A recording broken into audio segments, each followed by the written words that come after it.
Ladies and gentlemen, we're live. Sin League playoff action here, a play-in match between SLG and Reality Insomniacs, best of three, sort of the opening of playoffs here for Season 1 of Sin League.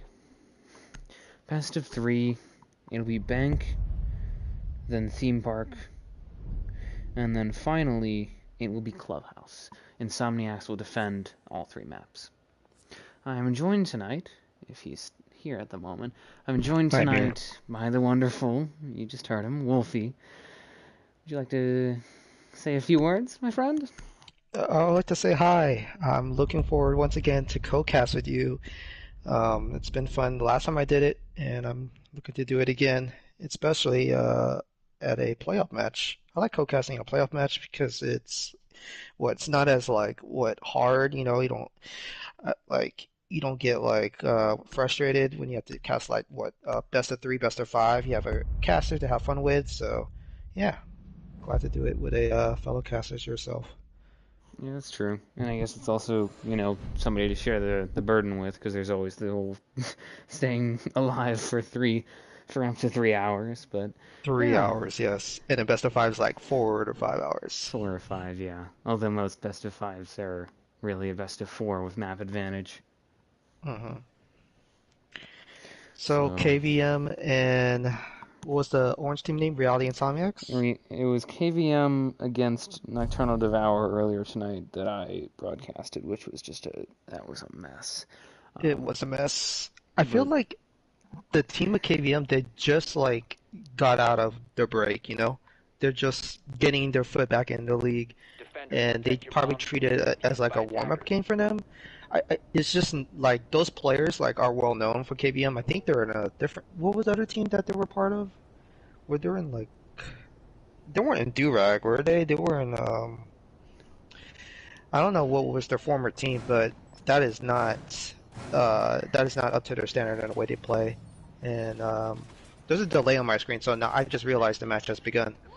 So, yeah, but I mean, what I heard is that their rep chewed them out and screamed at them after the match. 10 seconds to go. Oh, never mind. Oh, that's not. You're good. 5 seconds remaining. Just to talk quickly about these teams. Wolfie, do you know much about SLG? I certainly don't. No, I don't. I don't either. Okay, so we're both going into this fairly blind. I've seen SLG once or twice. I don't see them much. Last time I saw them as Gonky and Vayne actually both getting kills. Cool Bob and Tank will fall, and that's gonna be a big kill there for Reality Insomniacs. Taking down the ace, that only hard reach here for SLG is gonna be a pretty big blow to their plans of getting this push going, especially considering that this site oftentimes revolves around getting a wall or hatch open. Without that and without any sort of secondary hard reach, it's certainly going to be difficult to get something off the ground here. Do they reinforce every hatch? Can they open a soft hatch or something? If they don't, I don't know if they can push. I mean, the only hatch that they have that's available to them is that hatch into server, as Hail for 14 State will take down Cricket Fan? These are some interesting names, to say the least. I'm gonna have to get used to them. Yes. So far, not so great here for the defending team. Obviously dealing with a man disadvantage, but at least they don't have to deal with losing a main wall. So that's a plus, but dealing with some... cannot die because he has a pocket C4. It's perfect for a plant situation, so hopefully he stays as live as that flex player he is. I think he's gonna play flex. Oh, in a 3v3 situation, just realized that. Nice. Yeah. Good job by Plex. Insomniacs managing to make a recovery here, as it's just neither team has been able to seemingly escape so far in this opening round with a major advantage. Admittedly, after the dust has settled, I think that in terms of utility alone, it's definitely in favor here of Reality Insomniacs. Admittedly, they've lost some C4s that could be very valuable in that late round. As Shooter will pick off Gonky, you're going to look to push forward, assisted by that Shauner's drone. The Nomad going to provide some intel here, trying to help his team just make their way into C-Thing. This is going to be where they look for that execute. Plex going to take a bit of damage here. He swings the garage. Shauner's and Shooter trying to push forward here. Logis will take down Vayne. That Mute just going to be a pain, really, over in that Sec Hall on red side. Him and Flex gonna try and hold down the line here. Logic's maybe looking for the swing, possibly. He's just gonna peek. Caught by Shooter's gonna get a double kill. It's up to just Flex here, trying to make something happen. Shauner's looking for the plant now. I think Shooter's gonna cover him, as it's just gonna be a frag going out. Flex gonna take a bit of damage possibly from that. Does manage to escape in time. Takes down Shooter. 1v1 now. Post plant though. All Shauner's has to do is just sit back and cover that plant for as long as he can, really. Flex is going to push forward, it seems. Trying to figure out where the Snowman is, trying to take him down. Knows he's near the bomb chassis, going to push forward here. Rotating around, trying to get the upper hand at the moment. He's going to maybe push with that P12. Knows where the Nomad's at. Trying to get this kill here. Trying to get the defuse down. Shawners denies it, though. SLG will get an opening round win here in this best-of-3 series over Reality Insomniacs. Wow, good job by the Nomad. I mean, Jaeger did everything he could. He quick peek, try to find, doesn't want to overcommit for the swing, trying to find the best opportunity to get like a lucky pre-fire headshot, but it wasn't enough, man. Nomad just held that down at that bomb chassis. Interesting 1v1 situation. Certainly, and even though, well, actually, not even going to start with even though. It was a really good job there from SLG in making something out of nothing. I mean, they essentially lost the first pick. They lost their hard reach, which I don't know why their hard reach, mind you, their only hard reach, was the one doing entry work. That makes no sense. But, even with that loss, even with having to contend with a 4v3, they did manage to rather quickly recover, get a push going, even without any real hard walls that they could open. So they had to basically just funnel through a couple doorways. So even with that happening, they were able to get the picks that they needed and put the proper amount of pressure on this Reality Insomniacs defense. Now, on to the second round here, and there's a Rook in play. Now, I understand Rook recently got a pretty hefty buff. Any thoughts on that, Wolfie, on the changes that he's gone through? So let me get this straight. His buff is where if you are down but not out and you grab the Rook armor, you can revive yourself, right? Yeah, he has the withstand ability. My question is, do you revive to like 20 HP or full health, or how? I'm gonna assume 5, like the old withstand, but still, what are your thoughts on that change to Rook? And I think it's a good change. I think Rook is back as one of the best support ops in the game. Who needs to play Thunderbird? It's like another solution to, like, I don't feel like playing Thunderbird. I could play Rook or Doc. Yeah, Rook and Doc got a buff. I like it. I do too. I think that it's finally making him back into a presence. His Shooter's going to be down, actually quickly picked up by his teammates. As Black's taking a bit of pressure here, Gonky will fall, unfortunately, at the hands of Hale. That Jackal picked off by Flex getting a trade here. It's going to continue to be a bit of a pain for them on that open side. They're going to now push forward. Tank TK is picking off Shooter, but at least he traded him out for Flex, so they're back to 3v3, but that's not a great... not the best outcome possible. Probably not a great spot to be in if you're shooting your own teammate as you're killing somebody. So we'll have to see how this unfolds, but not the greatest start for SLG here. Dude, I was watching the way Plex was playing that situation. It looked like Plex probably has one of the lowest 1.0 senses in the game. He was like moving his left stick more than his right stick. I think he's rocking like 10 to 15 1.0 ADS sensitivity. Interesting. I mean, what matters is that it's comfortable for him. Yeah. And it clearly was, considering that he managed to give the attacking team not much difficulty in clearing him. Really obviously forced picks and certainly forced them to waste a couple of drones on him here. So you can see that'll be the Flores of Vayne. Picked off by Cool Bob here as Rook's just going to continue to push forward. Air job triggered there. Shawners is trying to put some pressure on that CC hatch here. Keep in mind he has Rook armor as Rook, so he's like, what, over 150 HP? Yeah, if I remember correctly, he's at 165? I could be wrong. I don't remember the exact numbers, but I'm pretty sure that's the most amount of health that you could have is like a 3 armor with Rook plates and maybe a heal. Or an overstim. Because there was changes to Doc as well. Cricket gonna pick off Shawners, and now it's up to just Tank here on a 1-on-3. I don't think he realizes the fact that Cool Bob is above, is right behind him. Do you... Cool Bob will take down Tank, and that'll be a round win here for Reality Insomniacs a good recovery to move to 1-1. I think there wasn't I assumed there was like a pre-placed drone or somewhere, but they didn't have any information, which is unfortunate. Plus, the sound in this game is not ideal. You don't. There are times where yes, you can hear when somebody like crouch walks, but it's like the opposite. You could hear if somebody crouch walks up to you, but you can't hear if somebody sprints up to you. They don't make any sound. It happens to me, and I think it's common this season where if people sprint, you actually don't hear the footsteps.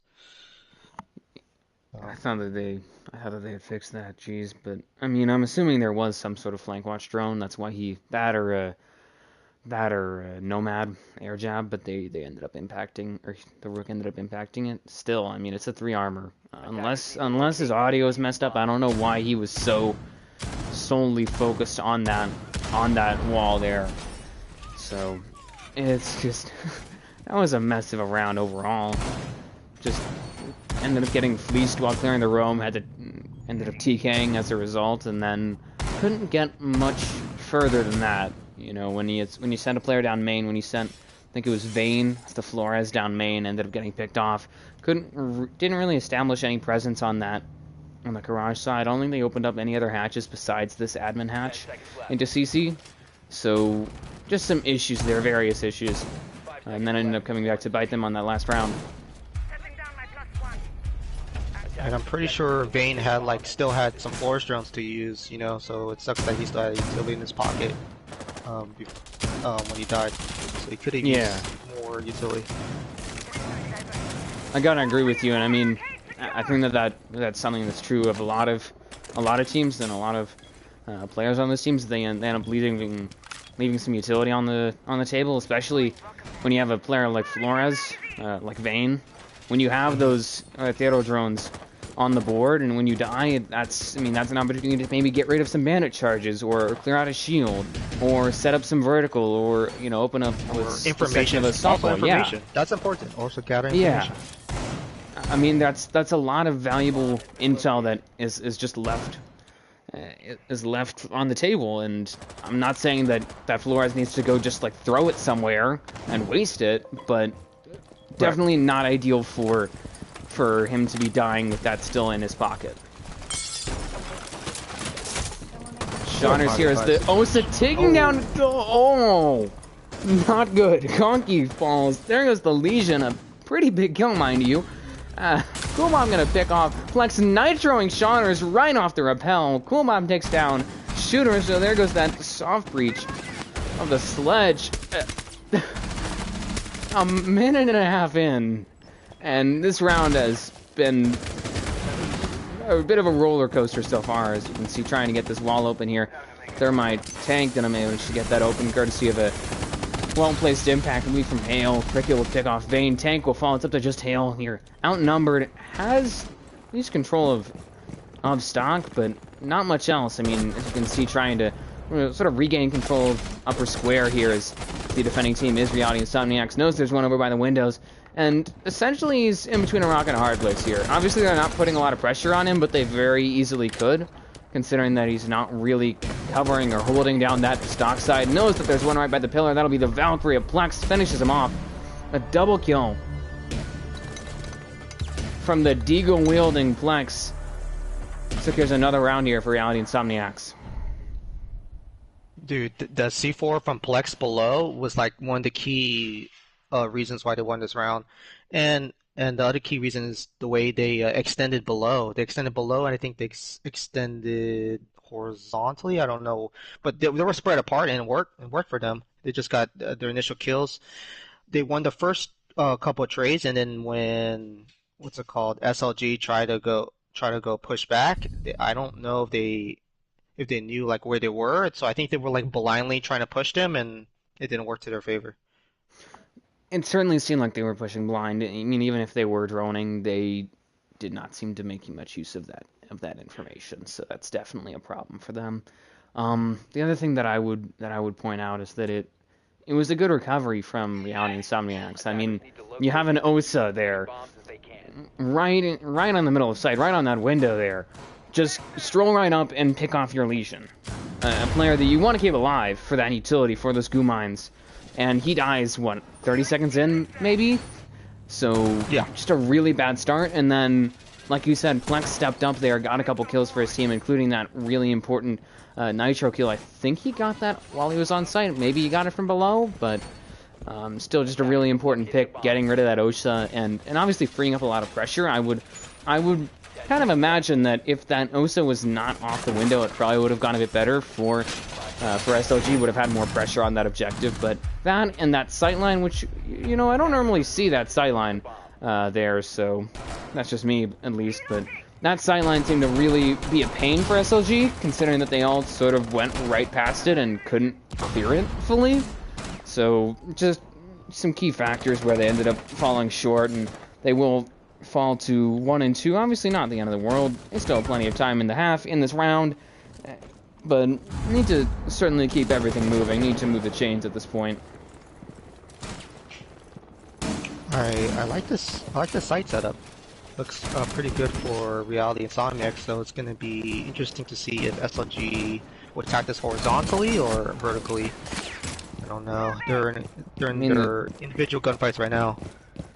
I mean, you can really attack it either way, in my opinion. This is probably the one of the weaker sites on this map, and you can go at it from either vertical, because a lot of it is accessible through the hatches and through stock vertical and through, you know, janitor vertical, or horizontally because of how open it is, how spread apart it is. You know, there's plenty of walls for you to really attack, and so it's going to be up to SLG to see how this goes for them. Nitro going out there. I don't think they're droning. No, they have plenty of drones, mind you. They have all 5 drones in their pockets. As that'll be, I believe, Hill 14 falls. Shooter gonna get a pick though. Able to bring it back to even here. I think taking down Logix. Maybe went for. I think the Oryx went for a run out and ended up having to pay dearly for that. But clearly, just some issues here in clearing the roam. Sean is going to take a bit of damage as they're now trying to get rid of Cricket Fan here. It's just proving to be a bit of an issue on that CO side. Before they can get access to this admin area, to get access to this hatch, they are going to need to at least push him out and set up some way to watch for him trying to get back. The fuse charge is going to go down now from Vayne.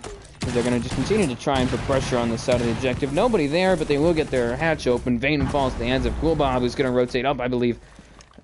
Actually, no, on the ground floor, able to pick him off. And 50 seconds left here. Adamant disadvantage. At least they have patch, but not much else going in the favor of SLG right now. They gotta hunt down Cricket Fan. That's their next step. Why didn't they do that earlier? They just gave it up, hunting down Cricket Fan, and let her just safely rotate away. So it's a 3v4 situation. 3v4. Plex will take down one. Cricket gets another. Shauner's the last one left here, trying to make something happen. Holding on what he's been trying to get for most of the round. Gonki will pick him off, though. As the round closes, it'll be a 3-1 here for Insomniacs, who have just side-sweeped. Dude, I didn't like the order of operations on the way they attack rounds. I felt like don't start vertical, don't do your vertical pressure yet. Just at least, you know, swarm Cricket Fan. Like at least join them. Like I would get rid of all the roamers first, so you have a peace of mind. Like Nomad's on flank watch, so it sucks. Nomad can't help with the vertical or watch like the stair or push downstairs or anything because she's worried about Cricket Fan flanking. So I felt like they should have just all committed on hunting down all the roamers first and then go for the vertical. I felt like that was the best way in order of operations how they should attack that round. I would agree. I mean, I don't know if they were aware until the Thunderbird made his presence known that there was a roam, but still, if they want to push vertical, they have to get a clear done of basically that entire floor because of how easy it is to really put pressure on somebody in janitor or in stock, more so janitor, I'd say, because of just how open it is with those soft walls. But you know, you are right. Yeah, they really have to get a clear done, and that means getting all 5 players dedicated to that, using your drones, which they haven't been using their drones. I mean, if you look, So my question is, who on SLG is on drone support? Like, what's the real situation like? Somebody has to be on that drone support. I mean, it really should be Tank and then probably Shawners or Hale 14. But with this lineup, I'm not even that sure. They're not really bringing somebody for soft reach.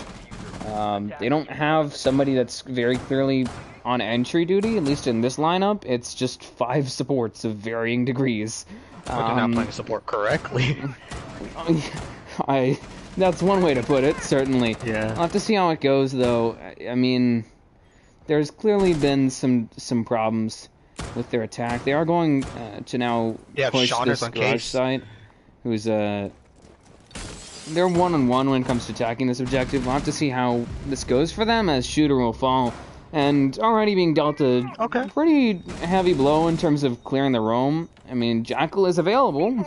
You can bring him, but they're deciding not to, and instead are going to just lose their only real roam clear in that Dokkaebi. Sure, you can get rid of these roamers, you can get rid of logics, and you can get rid of, you know, the rest of that group on your own, you know, without the Dokkaebi. We just saw it in case in point Vayne there, getting a nice flank onto logics, picking him off, but it's going to be more difficult, I'd say, without that Dokkaebi call, without the intel provided by possibly getting into those cameras here.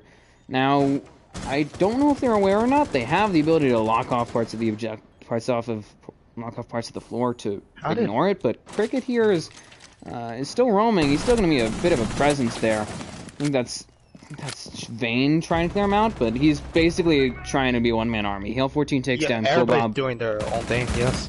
Flex, yeah, and that's the problem here for SLG, is that they're not coordinating. There's no IGL, there's not really a game plan. It just seems to be push the site and, you know, call your buddy when you need to, and you're on your own for the rest of the round.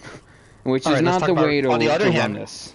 Yeah, let's talk about the other team, Reality Insomniacs. They're coordinated on defense. They're when they're roaming together. They're playing each other's angles, and they're you know, getting trades together. So, props to Reality Insomniacs for being more coordinated in SLG at this match. Sean is going to take down Flex there. Able to take down the top frag, and it certainly opened up some breathing room for them. Hale 14 gets a double kill. It's up to just Gonky, as it might be another SLG round. As I say that, Gonky takes down Shawners, and it looks like a second one. Walks into a crossfire, though, between Vayne and Hale 14. They will manage to make a bit of a recovery here, eyeing possibly a 3-3 split in half, as they're just one round away. Ooh, okay. I'm now on the very last seconds. They were coordinated. It was like a 3v3 situation, and then they all pushed what's it called, the archives around the same time, and that was a great push, great pinch. So now we still have a match. I thought it was going to be a blowout at first, but no. The score is pretty close to 3. Final round of the first half. Let's see how things go. Yeah, plenty of time here for either team really to get an advantage and to really press their numbers and to try and get a lead, and at least tie for a lead for the attacking team and the rest of this half, and then going into the second half. But it's going to be difficult, to say the least. It seems to be the same defense, as the saying goes, if it ain't broke, don't fix it. It seems to be the same defense here for Reality Insomniacs, which last time that we saw them play this, basically SLG took control of stock, tried to push square, ran into a brick wall. They had an Osa get nitroed, and basically they just collapsed after that. How do you think they're going to try and change their approach here, Wolfie, to try and do better on SLG's side, to do a bit better on this round? Well, I just want to highlight Jackal. It's up to Jackal to play entry and Vayne. So what you need to do is have Tank and Shawners. Tank and Shawners drone everything at top, and then push a side together. I don't know which side they want to push, but that's the best bet.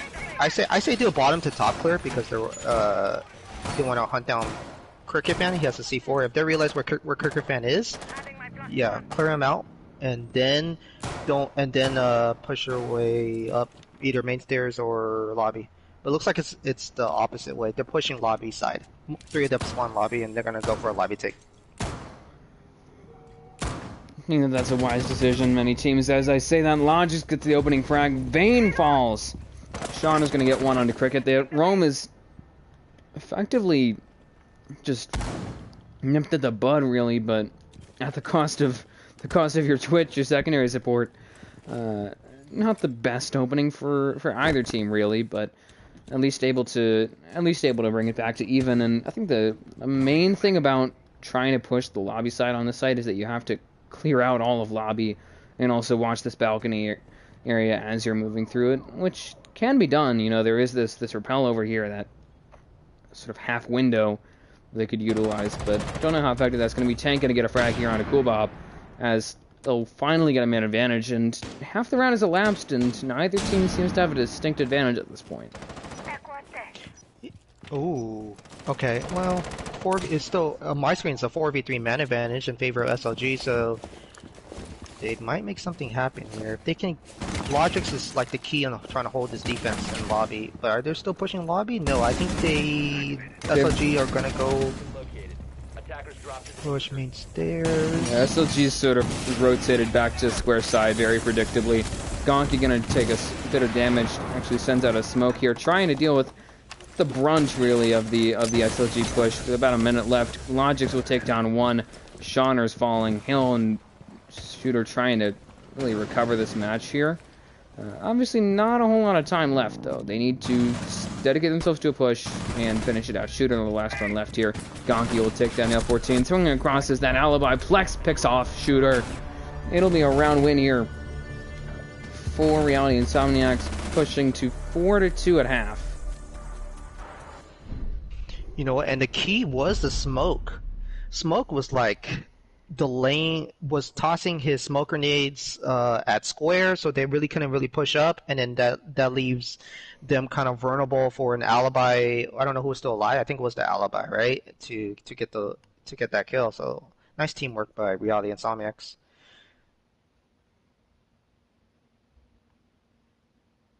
Four, 5, 3, 3, 2, 9, 5, 4, 4, 4. The kills are relatively similar. Yeah, neither team has been, even though we see a 4-2 split in favor of Reality Insomniacs, neither team has really been dominant over the other. I mean, sure, there have been sites where Cool Bob and the rest of Reality Insomniacs are very strong, and there's also been times where they've seemed sort of disjointed.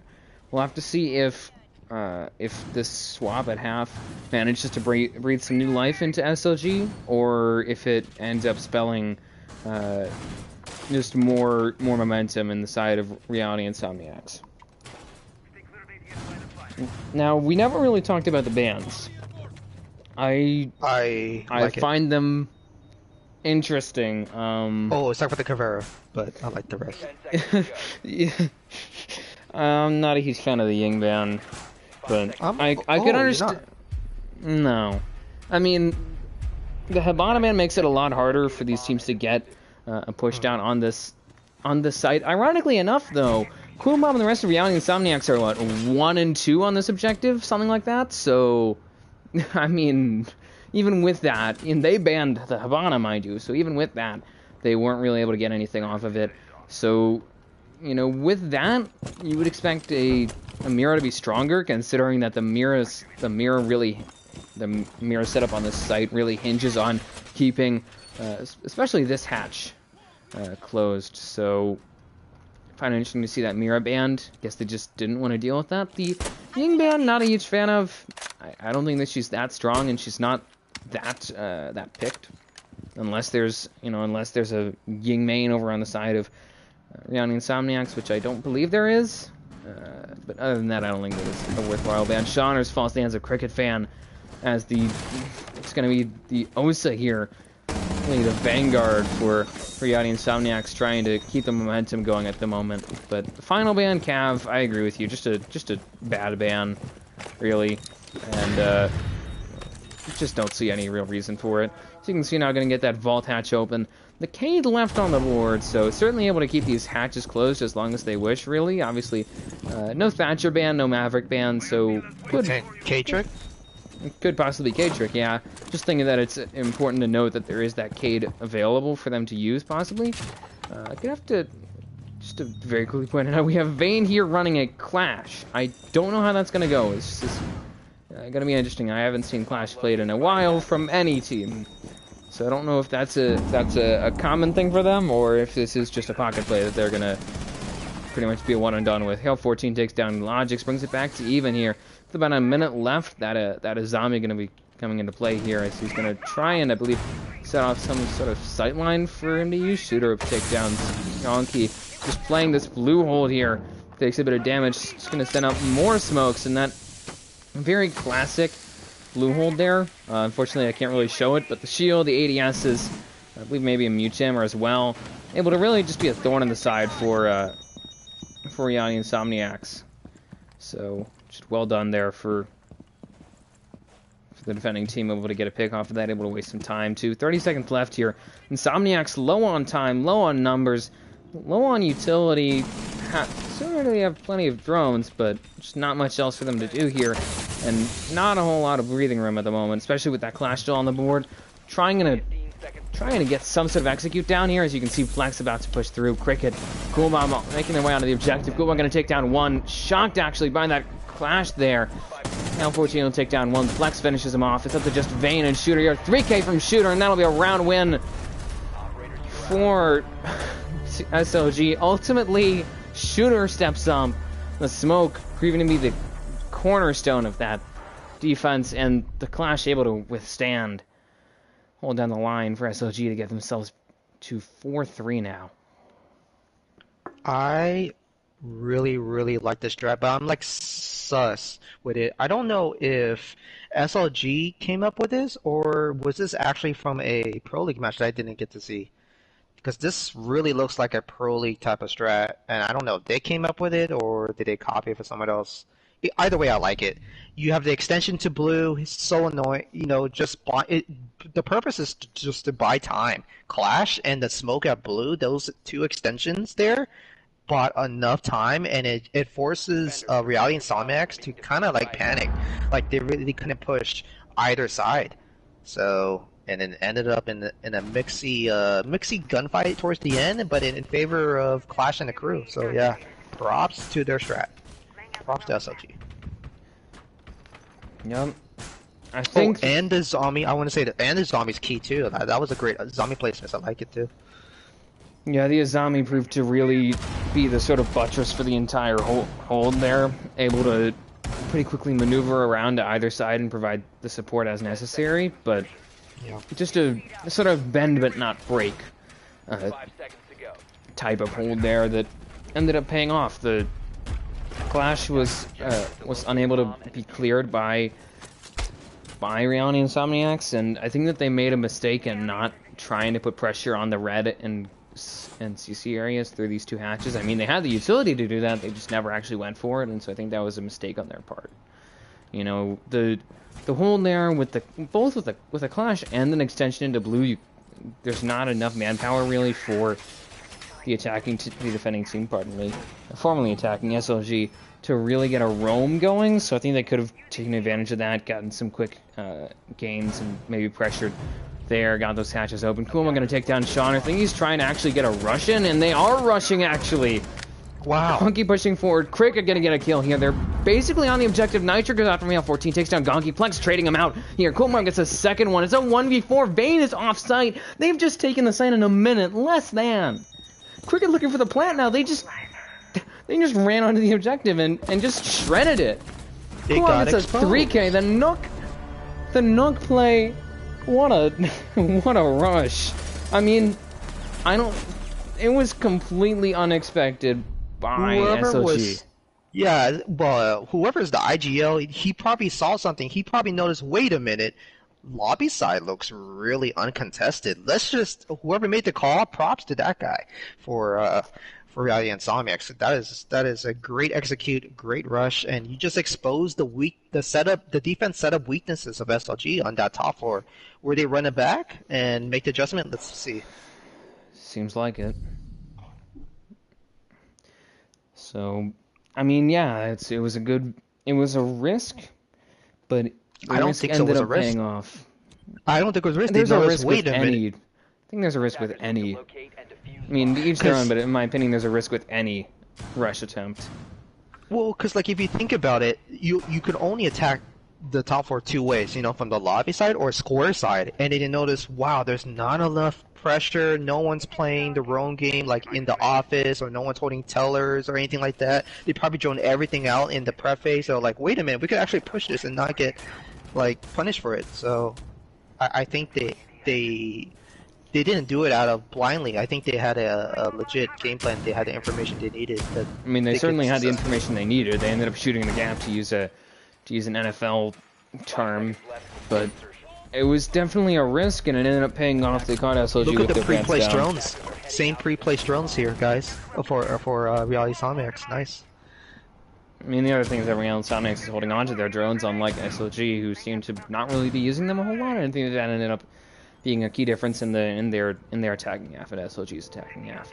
But And I think they you all- neglect the fact that there's also the conference way to push it. You can put a lot of pressure on that Oh, sort yeah. of 90 hallway, stock, take that, then get 90, or actually I guess main in that hallway, put pressure on Jenner, put pressure on conference, and then pick one side. Halo 14 going to take a bit of damage, actually falling headshot courtesy of Cool Bomb. So they're going to just continue to put pressure here on what appears to be the Achilles heel, really, of the defending team, which is this spiral side and lobby and reception. Laura's trying to go out to try and maybe find some utility. Shooter gonna put down a final. Okay, that was definitely dumb. Flex caught him right in the middle of an animation. Shooter just died. They now have a 5-on-3. He's just gonna try and press his numbers, and he'll get it. 2v5, 1-on-5 here.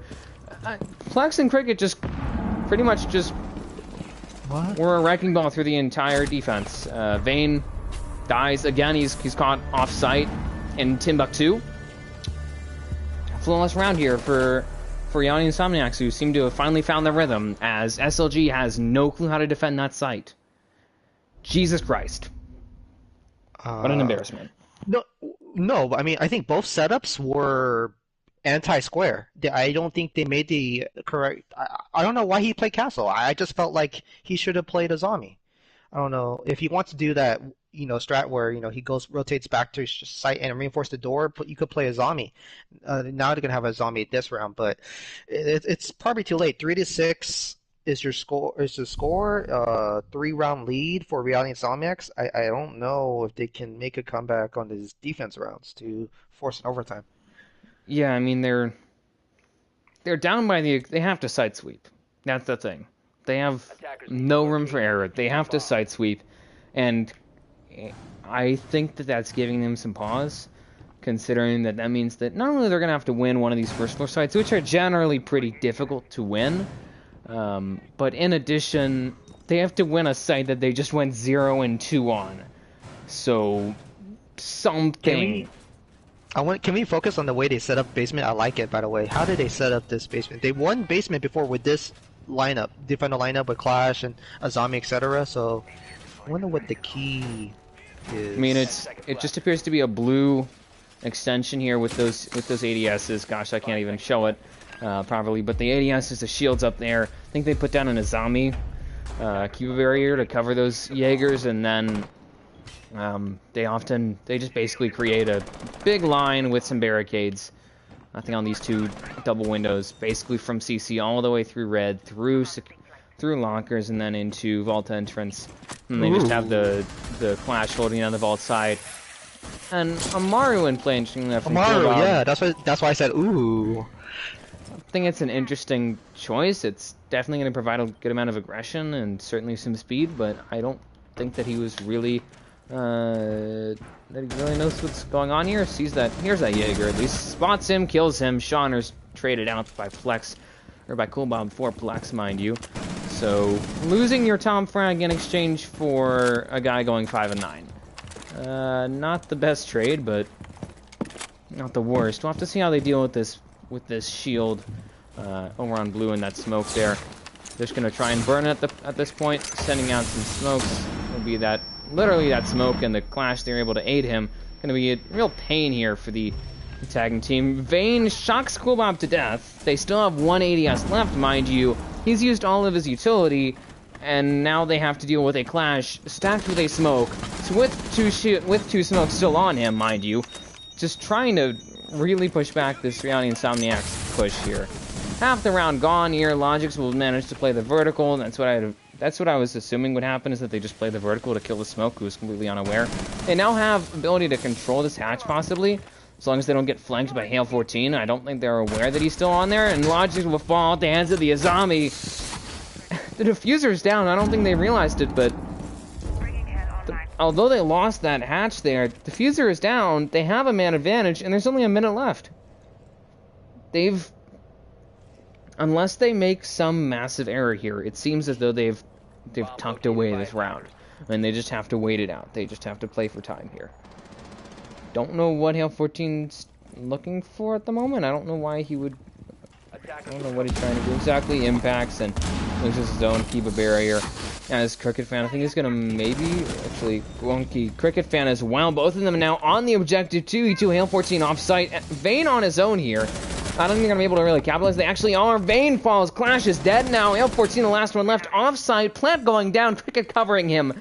And now it's a 2v1 post-plant for Hale 14 Steady, the guy that was replacing that smoke there of Shooter on the blue side. Failed to cover the defuse. Now having to pay for his sins with the first map on the line here. By having to clutch this if they want to even have a chance, possibly. Going to try and swing across, try and find him. Does spawn. Cricket Fan lowers him, swings across, takes him down, headshot there from the Azami, and Gonki's the last one left. So 1v1, I don't think Hale 14 realizes that Gonki is sitting there. He certainly hears Hale 14, as it's going to be low time. He needs to make this defuse start happening very soon. Going to get a hard ping courtesy of a teammate, and now there's no time. He didn't get on the defuse. That is just prime incompetency. I'm going to just say it right there, but because of his stupidity, they just lost the first map. No point in not trying. Yeah. I think 7-3. I think he was. Yeah, well, it's okay. Well, let's not be too hard on him. I think he was mentally checked. He's like, you know what? I don't want to try this round because it's the first map. I don't want to. They probably don't want to play Bank anymore because they realized that was probably. Dude, that was a great effort from SLG, but sadly, Reality and Insomniacs, I don't know how they pulled that off because they looked like they did everything right into the last moment. So they're probably like mentally checked. They probably thought to themselves, man, we lost our best that was our best defense round, best setup. I don't want to fight. I don't want to continue fighting on. Don't go for the defuse and stuff. So, yeah. Props to Reality Insomniacs for clutching that up. I really thought SLG had that round in the bag because like if somebody dies at blue, they had another person take over blue, but I don't know what happened. I think they rotated somewhere else. They decided to not push blue. I think the Zero and Knock pushed what? I don't know where they pushed. Did they push main stairs or vault to get rid of the Clash and Jaeger? I have no idea what just happened that last round. Pretty sure they dropped the hatch into CC. Oh, they dropped the hatch into CC. Here's the thing: is that even if you bring up a valid point, yes, that could have been a pick from Reality Insomniacs, which they did win. Pretty dominant statement as well. And so they could maybe be moving to a more strong site, so it could be them, or a strong map, pardon me. They might be trying to sort of sacrifice a map in hopes of regaining that and forcing map 3, but still not great to be giving up like that. You know, I don't think that he certainly didn't seem to be aware of the fact that that the last player for Insomniacs was located in Vault, but with 14 seconds left, you kind of have to get on the defuse. You have to get it done. You know, you can't just walk around and sit on your butt. So, map 2 will be Theme Park. After a Reality Insomniacs lead, they might be looking to put this map away, and put the series away, and then move on into the first real round of playoffs. They would be playing against, I believe, number 1 seeded Inside Polar, but still trying to get it done.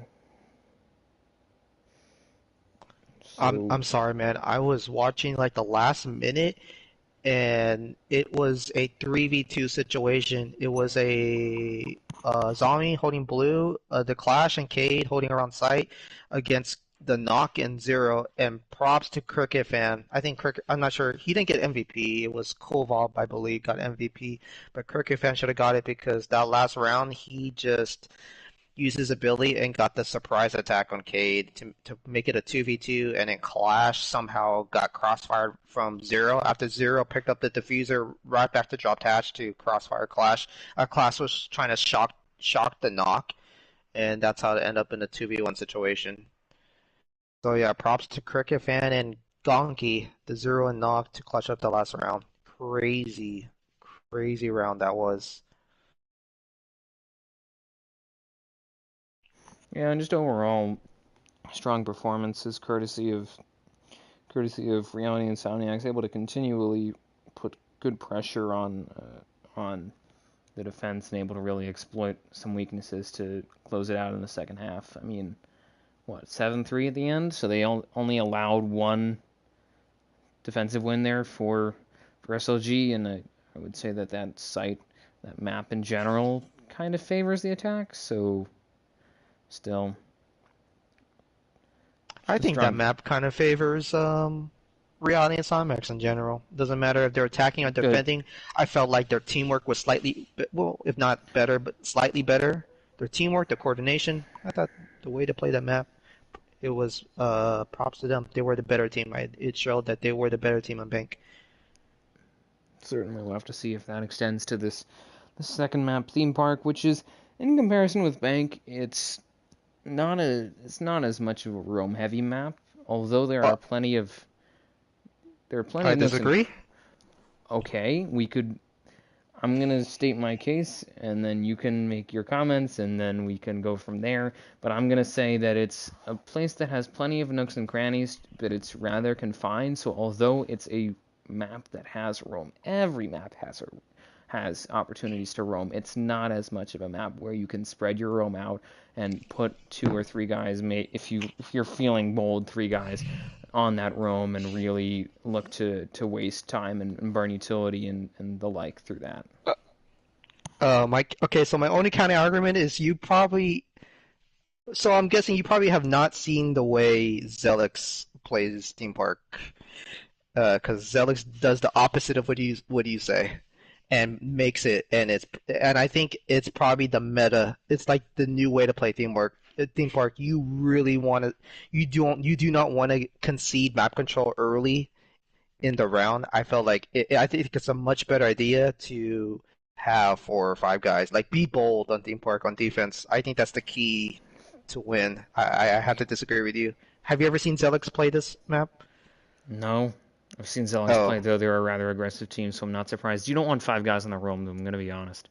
That seems well, like not a 5 guys, but four guys. I'm talking, but they would do 3 to 4, at least 3. Okay, at least 3, if not 4. But Zelix will push up to 4 guys play, and the key is not play throne room. Throne room is actually, I think, the not the fourth worst, the third worst. I think throne is third. I think it's better to play the first 2 top fours because you have an opportunity to fight from back control. You can just like set the pace on how you want to play theme park. If you choose, I feel like if you choose throne room for the first round, you're kind of like giving away to the enemy. Yeah, the way we're gonna play theme park is basically very passive. Well, not passive, but we're just gonna play it like close together. We're not gonna spread apart, so we will concede map control.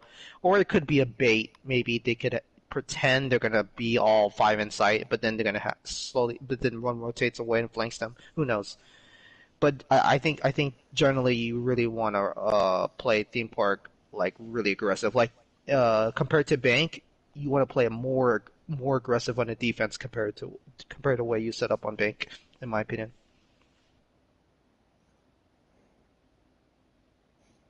And I feel like this map favors Reality Insomniacs and they've because just the way that it's gone so far is that Reality Insomniacs seems to have SLG's number, and I mean personally I would run Throne first. It seems to be the strongest map on this site. Gosh, and how would site you on this map.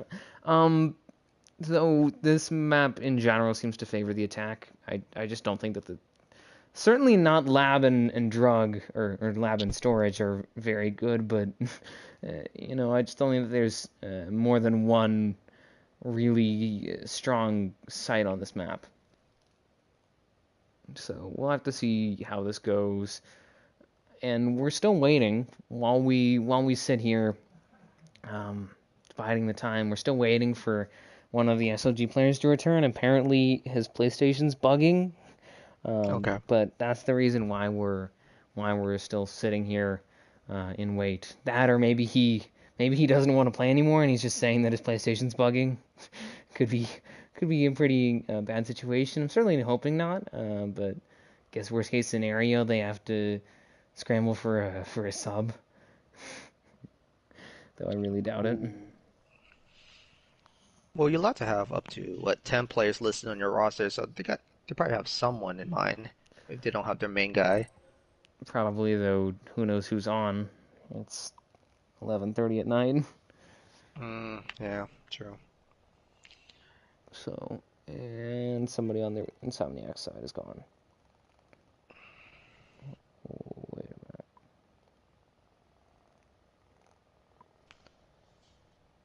a Theme park.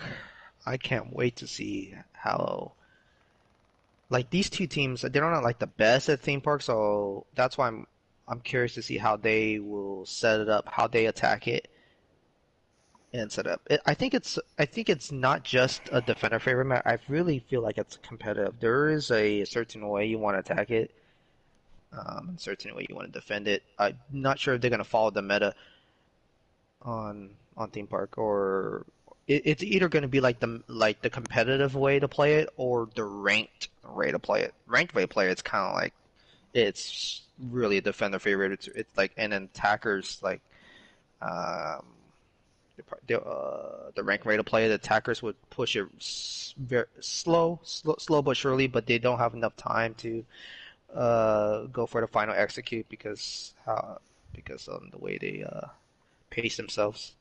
It's just my opinion. I guess, yeah.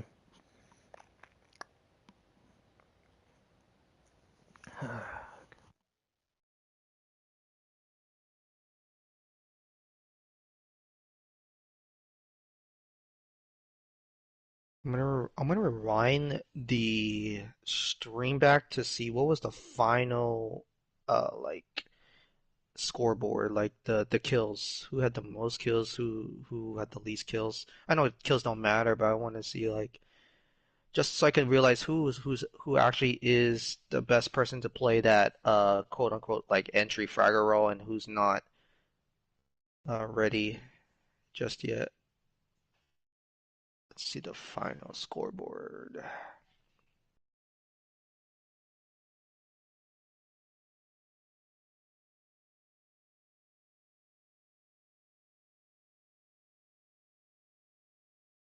Okay.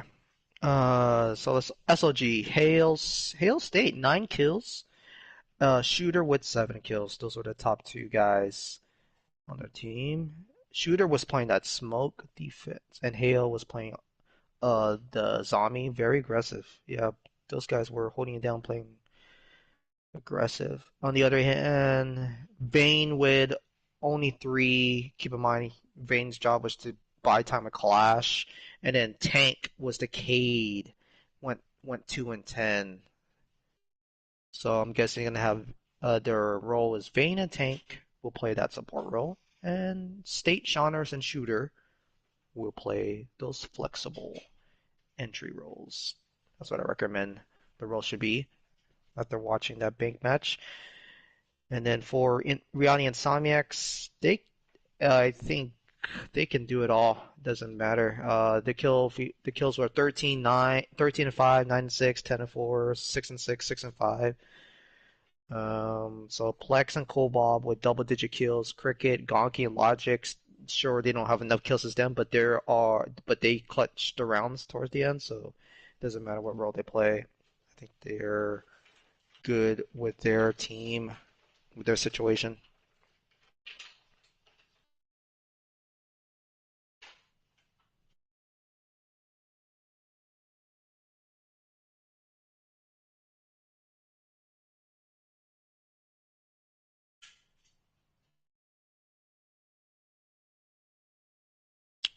Where is that final guy?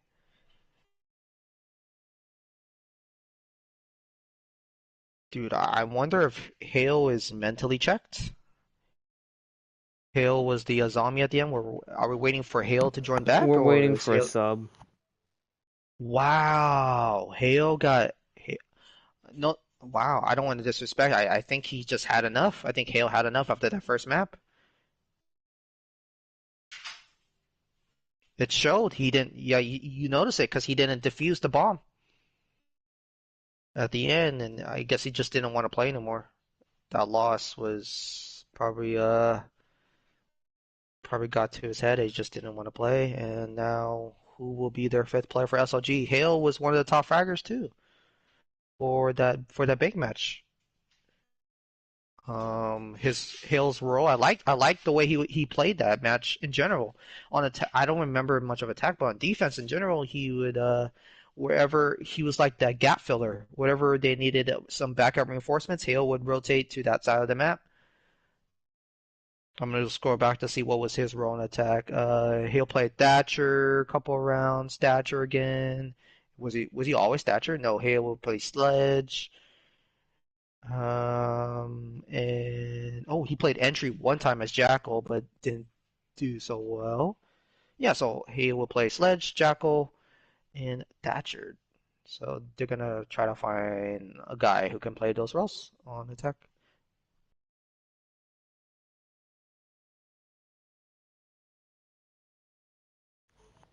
So the rep for SLG just said that he thinks that Hale got banned on PlayStation just now. Oh, he got banned.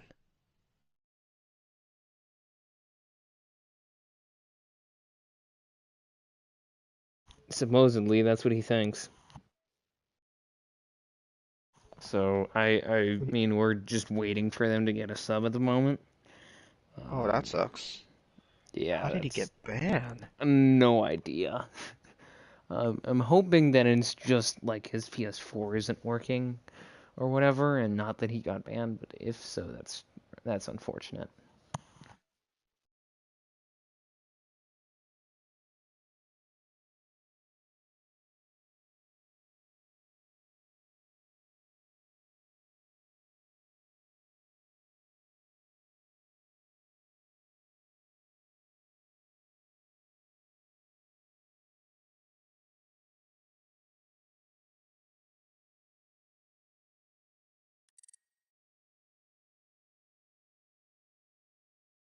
Okay, I think we're Hyper. Okay, welcome to the team. Be the fifth player for SLG.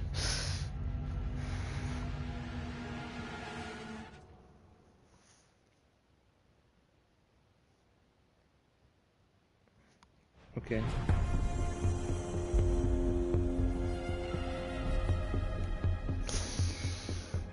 We're back. To those of you about to rock, we have map 2 of this best of 3 series between Reality and Insomniacs defending first on Theme Park now, up 1-0 in the series after a strong win 7-3 against SLG. Now, any thoughts on what's going to change here beyond the lineup, beyond what ops are going to pick, beyond what sites are happening? Any thoughts, Wolfie, on what's going to change for these two teams between these two maps? The main thing I'm looking forward to is will they follow the meta? Like I said, I came across meta the best, in my opinion, the best way to play theme park, or is it generally like the ranked way? I'm curious to see the way they attack and defend. So that's my general curiosity. Can't wait to see what happens. What do you think? You think they're gonna play like very aggressive? You know what I'm trying to say? I'm trying to say on defense extension and on attack, it's like you sure you have that solid op, but you could play like like an Ayana Osa type of situation. You could play Blitz or Maru on Theme Park. You know, you could play really flexible on your attack as well to try to counter the way teams on defense extend. So I'm curious to see if it's going to be that type of a match, or is it more of a standard rank type of match? Go throne first, play more structured. And in my opinion, I think it's just boring because it just favors the defenders so much because well, actually, I could, well, only that side, but then on the other sides, I don't know. The attackers can win the top four sides if the defenders don't play extending. Yeah, I mean, Insomniac seems to be a very aggressive team, very Hmm. roam focused, so I would not be surprised to see something in that vein. I don't know if we'll see a blitz play, but it's possible. Um, these bands are something else. Any thoughts on them uh, going into this first round? I don't like the ace band because you can always impact trick it. I like the Ying band. There is a good rush strategy, just in general with Ying. If you really like are coordinated enough, Ying is probably the key on just rush and plant or rush and get kills, whatever. I do like the Ying band. Let's see who else has been. I like Alibi and Vigil. Alibi got a buff this season because the recoil is manageable now. So I like that. That's a great target ban. And then for Vigil is a counter to Lion and Hyper. Who banned Vigil actually? 10 Oh, seconds left. they banned Vigil, so then Lion's now even more useful. So I'm guessing they're probably have a strategy with Lion as well, so that's why they banned Vigil. Attackers Yeah, objective. that, or maybe they're trying to just limit this roam, but we did not see Vigil played all that much last map, so I don't exactly know, but definitely a target ban there with the alibi. Probably a target ban with the ace as well, to be honest. Though it could just generally be a ban that they like to go for to try and limit hard reaching on this map. So we'll have to see. Going to throne and an armory here. Just gonna wait and see how this goes. But an interesting adaptation here from the attacking team from SLG in comparison with their lineup in that first map. They now have a lion and a nook. Uh, That's good. that's certainly interesting. I kind of disagree with the nook, but we'll have to see if they can make it useful. Okay. Nook has fire grenades, and Nook can make the Ryan on shooter. Basically, if you're gonna play Nook, you're trusting him to make like the best rogue play ever. Like you're gonna have Nook go rogue and probably get a first pick. That's the purpose. And you have nades, so I feel like Nook is climbing up in the ranks of becoming one of the better tier operators this season, in my opinion. Shawner is trying to push forward here. Tank falls, 4v4. Cricket will get one. Cool Web gets another, and actually able to reclaim the man advantage after losing the opening pick. Unfortunately, Anki out of the round. But, I mean, she has frags, yes. She has a decent gun in the FMG9, but beyond that, I don't think that she brings a whole lot. Cool Bob gonna get a double kill here as Plex will just continue to spread the wealth and Shooter the last one left here. But, I mean, as Cricket falls, Shooter gets his first pick, trying to bring it closer to even. I mean, I just don't see a great reason to bring her. Shooter gets a second kill beyond, getting picks. If you bring Nook, you have to get picks as the Nook in order for her to have Yes. value. Because you can bring plenty of ops for frags. Her utility is not great. I wish that it was stronger because I think that it's really unique, at least in its premise. But you have to get picks as her in order for her to be valuable. So yeah, she's sort of like a hard frag, and Logix will take down that Nook, take down SLG, get the opening round again here for Reality Insomniacs. Yeah, and also the purpose of Nook is if you find a flaw in their defense, Nook can expose that, and they just want to see if they can find a flaw there. And there was no way to rush inside, or no hole, not really any much holes other than maybe extending a little bit too long on the later half of that first round, and that's how Nook got those free picks. They should have just played a little bit more structured once they got. Once they have the man advantage, everyone just rotate back to site. But yeah, so if they can't find any flaws, then yeah, then it was worth the shot. You don't have to go Nook every round, but it's a great pick to just try to what's it called? Maybe get an early first blood or something. But Defenders, protect your bombs this from time I being used think by they're gonna attackers. give up playing Nook, and I think they're bringing another type of entry, which is Jackal. Yeah, Jackal. Though could be Lion can entry. No, well, Oh, and Shooter brings Nook. Okay, so we'll see.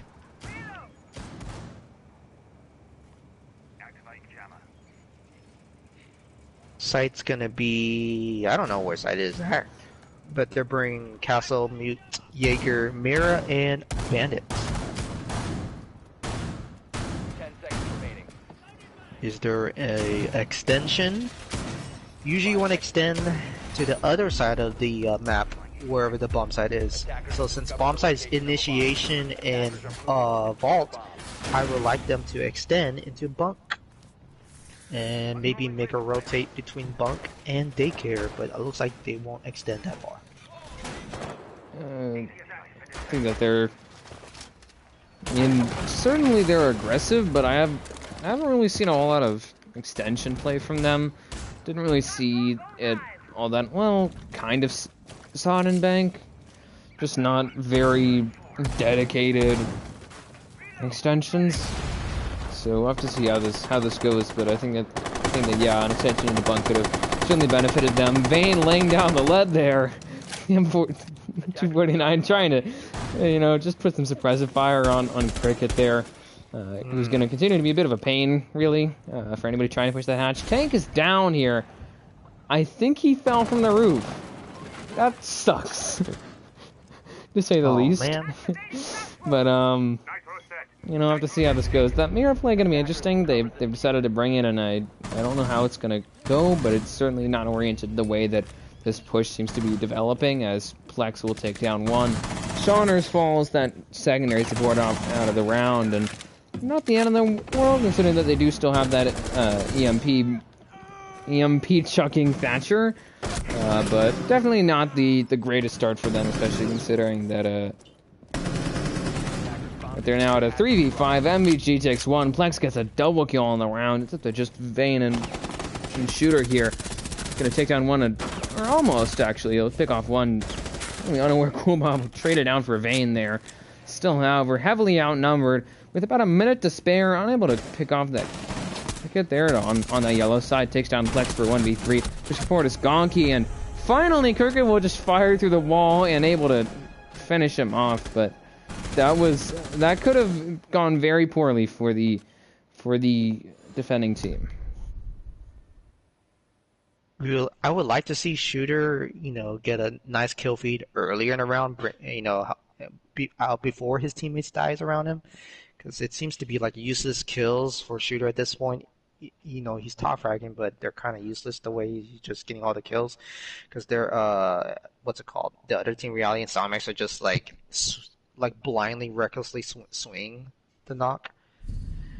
But they didn't necessarily spend their utility to extend into daycare, but they had guys there. That's basically the way you want to play those top floor sites, is have guys play the other side of the map and then just hold your ground there. The best way is to have utility, like whether it's like a deployable shield or some traps or some barbed wire or Alibi's banned. You generally might want to play Alibi or maybe a zombie, just to make it more, you feel more comfortable playing that extended position. But these guys don't really need that extra help. They're just fine just extending on their own, just holding the cafe window and then the cafe room. That's like the key to stop their push. I would agree. And now, looking for a side scoop here, Reality Insomniacs gonna go bunk and daycare, opting for an extension, interestingly enough, into initiation, with that Mira just sort of the capstone of it. We'll have to see how this goes. I think that it's an interesting decision. I think it's an interesting decision to open up all of daycare like this. I don't know how it's gonna go though. So far it's going successfully, because I'm pretty sure SLG will push from Dragon side, not daycare. So far they're going to be safe. Safe at daycare, safe at that side of the map. It looks like SLG are about to attack. Oh, they're going to have a mountain entry in. Here we go. That was a mistake there from Gonk. He's trying to push forward, trying to get rid of that Monty. Unable to, though, as he's going to just apply some constant pressure. Obviously having to deal with Logics, though. As that Oryx, it's not going to be very fun. Shaunus takes a headshot there. And manages to get the man advantage, picking off Cricket. So, good start here, as they actually look to sort of extend softly, very softly into this office side as well, which is sort of a sight line there. And rotate, so pretty much holding the other side as Gulbam will get a TK onto Shooter. Oh gosh. So Logix is trying to salvage this round here. He needs to kill that Twitch. He will. Now going to try and 1v1 the Monty here. He will try and stay prone, get something done. Unfortunately, unable to. Shaunus takes down Gulbam. It's just him and Hyper against Logix here, trying to make this round win. Trying to recover this, but I mean, it might be a lost cause if this is played right by Shaunus and Hyper. They're going to just push forward, trying to get rid of this extension, trying to get some sort of control, some sort of, gain here, but still not great. Logix takes a bit of damage. Hyper headshots him. That'll be a round win here as SLG finally put themselves on the board. Hey, nice job by the fill-in, the sub-in. Hyper plays Thermite, nice shots, and yeah, nice extension, but I think the defenders probably got a little bit eager to get rid of that Montaigne too early, so the man advantage goes in favor of SLG, and SLG capitalized on their man advantage throughout the rest of the round. Yeah, so now as we loop back to... They are, at last. They really needed that, especially considering that they're down a map. They need to get things moving. They need some momentum here. Hyper will continue playing Thermite. Shooter will play and continue playing Knock. So we'll see how this works. Seems to just sort of be their core, really. Is those two, and then we're seeing a lot of. I think it's bouncing around who's on it, but the Finka is sort of a mainstay of their lineup as well. So not too surprising. What we're seeing here, we'll have to see if they're able to pick up this round. As Logix pulling out the Cav. Any thoughts on this? It's gonna be. I think it's gonna be a battle between Knock and Caveira. So either Knock will make a great entry play, or will Logix do. So it's gonna be one or the other. One of them will do well. One of them won't. 5 seconds left before insertion. I think it's a poor decision to bring Cav. If they want a roamer, they could bring Jaeger. If Vigil was on the board, obviously bring Vigil. A zombie. I say bring a zombie. Or Thunderbird. Thunderbird, yeah. Thunderbird would have been great for that. But, the utility that Logix brings is not amazing. Especially considering that you can counter a Cav just by using a drone. But I just realized. I think. Wait, this is 1000% IQ play because SLG do not drone. Yeah, it's pretty smart actually. Yeah. Yeah. Oh, so it could very well pay off. She's an AMP that does very well in lower rank play because teams they don't drone. Players don't drone and they don't coordinate. And so if SLG doesn't drone and doesn't coordinate, he could very easily capitalize on this. Especially considering that he's accompanied here by Cricket Fan, who's going to just prove to be a bit of an issue there. Does lower Logix heavily, but luckily saved by the bell, or rather by the bullet of Cricket Fan going right into the skull of Vayne, and bringing a actually 3-man advantage, courtesy of a well-placed headshot. Flex the Nitro going out to accompany that, so they're going to try and just continue to pour the pressure on what remains of SLG Shooter, trying to stay alive at this point. He'll get a headshot there.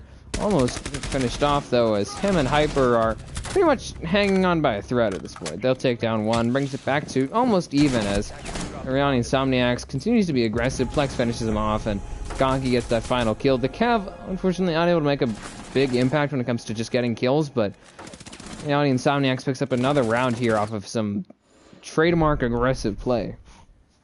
But that was a nice moment between Caveira and Valkyrie. Valkyrie's like, Hey man, I want to find another way to flank those guys pushing at waiting room. Can you help me out? Don't worry, I got a impact grenade for you. Bam!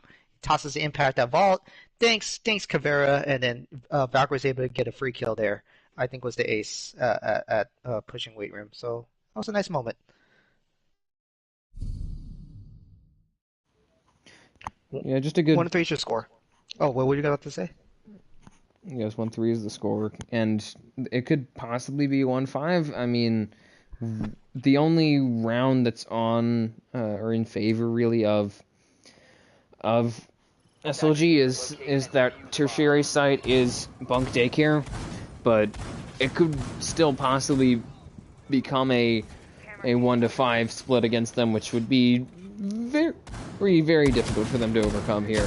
We'll have to see how this goes, as it's going to be the same site as last time, pardon me, and seemingly the same lineup, so probably going to be the similar, if not the same strategy. You know, as the saying goes, if it ain't broke, don't fix it. Yeah, I think Hyper's still on Thermite, Tank is still on Finka, but no knock, so Shooter will play Sophia. Alright, a little bit different. So a slight change there, yeah. I think the Sophia is a better choice when it comes to utility. It's just going to be a matter of if he can also bring the frags to that, and he's very clearly sort of the linchpin of their attack. As that entry frag, he needs to be the one that's getting kills and is getting map control for them. Because nobody else is really doing that. I mean, if you look at the rest of their lineup, at the rest of their team, 1-4, 0-4, 2-3, and 2-3. Oh wow, I didn't notice the kill feed. Wow, the scoreboard. Okay. Yeah, somebody beyond Shooter has to step up here if they really wanna get this game back. But against a team like Reality Insomniacs that's gonna play very aggressively, that's gonna focus on getting kills, if you don't have guys that are at least able to keep pace, you're not gonna be able to win. So they need to somebody needs to step up on their end. Now they're seemingly pushing into the to use a saying, they're relieving themselves into the wind here as they're trying to push right up against those mirror windows, which is not the best spot for them, not the best idea really. They have twitches, sure, but don't think they're able to do much with both of them either deployed or destroyed. Speaking of drones here, they have gone. I'm curious to see how they're going to attack it. It looks like that we have a 5v5 stalemate here. How they're going to make a effort on getting some map control on this side of the map. And they've already gotten 2 picks here, just continuing to shred SLG over on that balcony. Hyper and Shooter fall as of Plex and Cricket. Shauner's the last one left here. That's not good. That's not good. Yeah, I was curious to see how SLG will advance, but they couldn't advance. They got shut down on the front door by Reality Insomniacs. Nice shutdown. Nice C4. Nice kills. They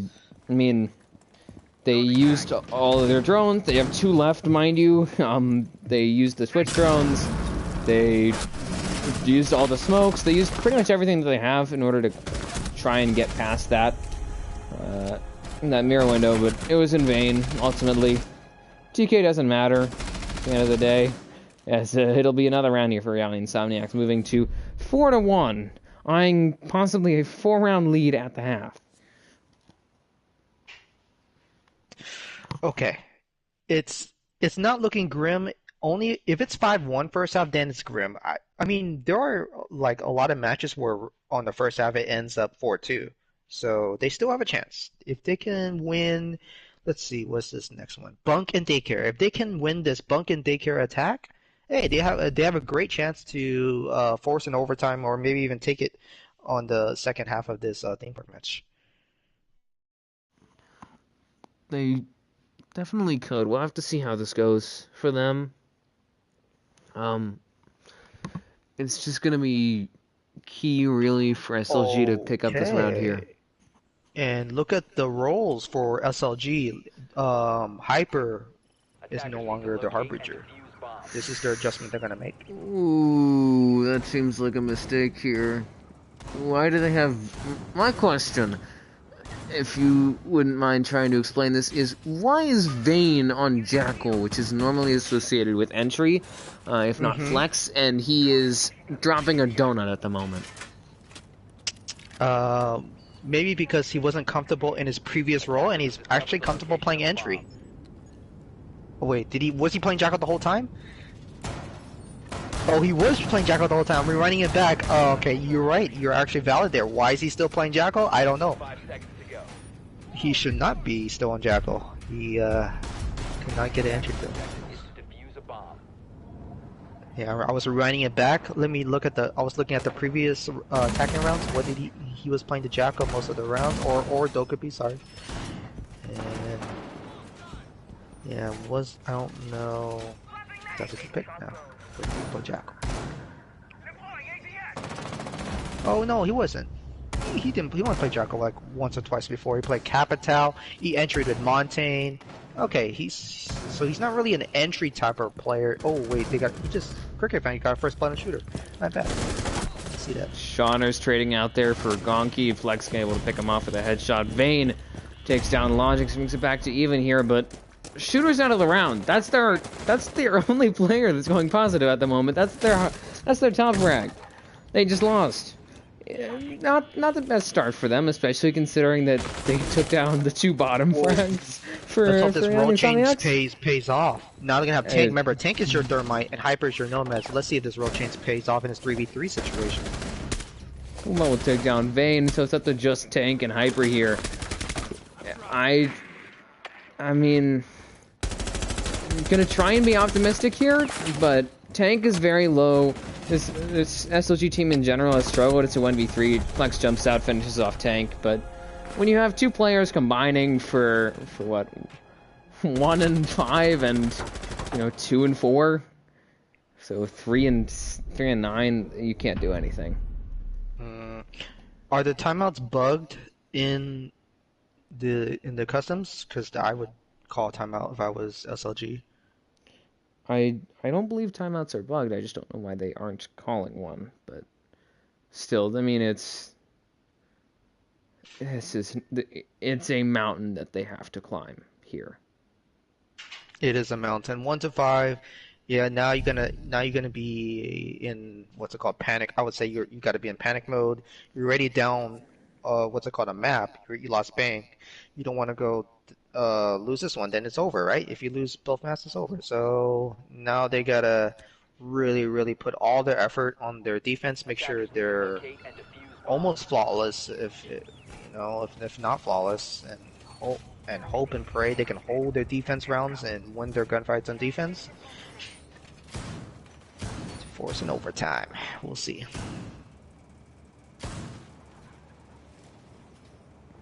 They literally have to 5-1 them. And is that possible? Could they 5-1 Insomniacs on the second half?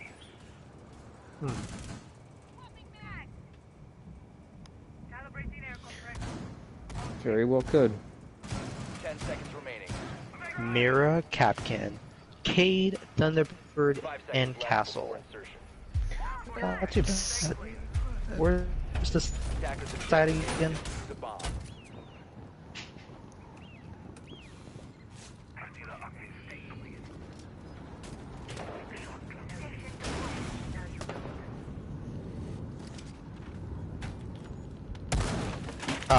Top floor. Okay.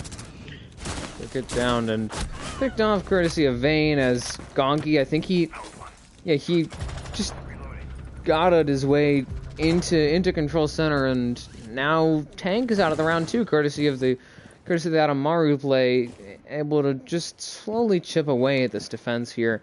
Shooter and Hyper are above at the moment. Actually, I don't know why, but I was confusing the site for Armory and Throne, which is directly below the actual objective office and initiation here, but still, this mirror setup's going to be a bit difficult for Reality Insomniacs to push through, should they decide to go after it. There goes one of the mirror windows, and not the best spot for them to be in here. Still, we'll have to see if they manage to capitalize on this. I don't think Hyper realizes it takes a lot of damage as he walks right into a crossfire there.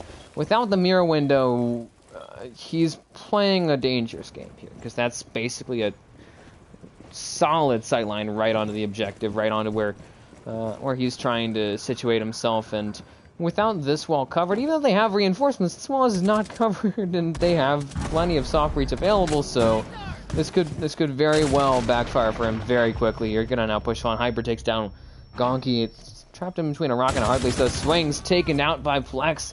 The just Shawners, and Shooter, the last one left. Logix takes down Shawners. Gonna try and clutch this round up. Plant going down here. From Cool Bomb, he's gonna have to do a retake.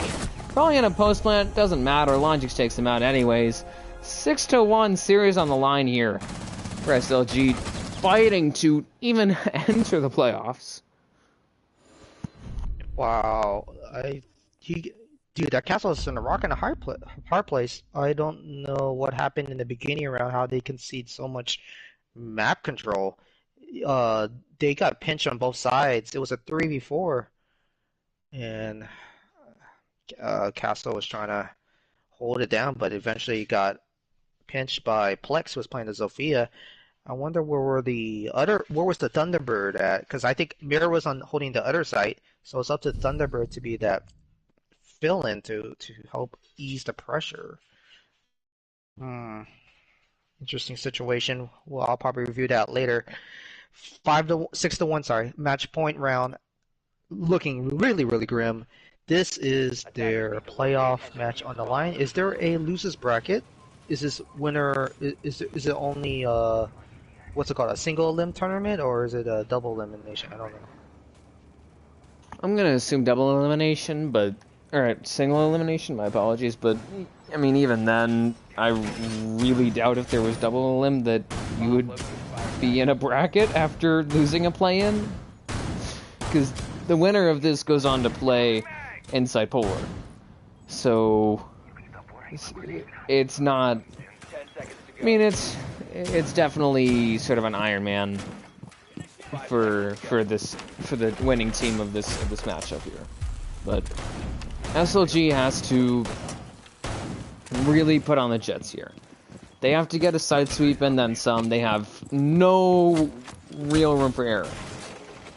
With this setup, I'm gonna look to just try and keep all these walls secured. Really, I don't know what to think of this, as they are doing an ultra turtle. They have you seen this? They have a Yes. mute, a bandit, a I would have Kane, done the same and thing. They're running 4. Oh god! Yeah. Cricket just got turned into Swiss cheese. Oh no. The attacker bomb diffuser has been I dropped. thought they were running a Goyo for a sec. No, that's just the Castle Elite, but they just put up all the barricades on the objective. There's nobody roaming. Yeah. What is? I can't blame them. I would have done the same thing. If I'm down match point, I say, guys, let's not throw lives. Let's just play the ultimate turtle, ultimate K trick and bandit trick, and hold this, and hopefully this is the momentum they need, and then probably roam the next round. Because I think generally, if you're playing this side, you don't want to roam if you don't have to when playing basement. Attackers recovered the Black's bomb. gonna get a pick there. Shooter falls, and might be the beginning of the end. I mean, half the round has elapsed. They haven't really gotten any real openings on the objective, but they're certainly putting down the pressure now, as they've managed to get control of Split, it appears. With that castle covered, it's going to allow him to basically make his way onto the objective here. He'll take down one, looking for another possibly. Vayne with the M870 shutting him down. Are you not entertained? Wow, they Whoa. really want to hold this. They're really trying here. As you can see, they're just trying to put a lot of pressure on this armory side here.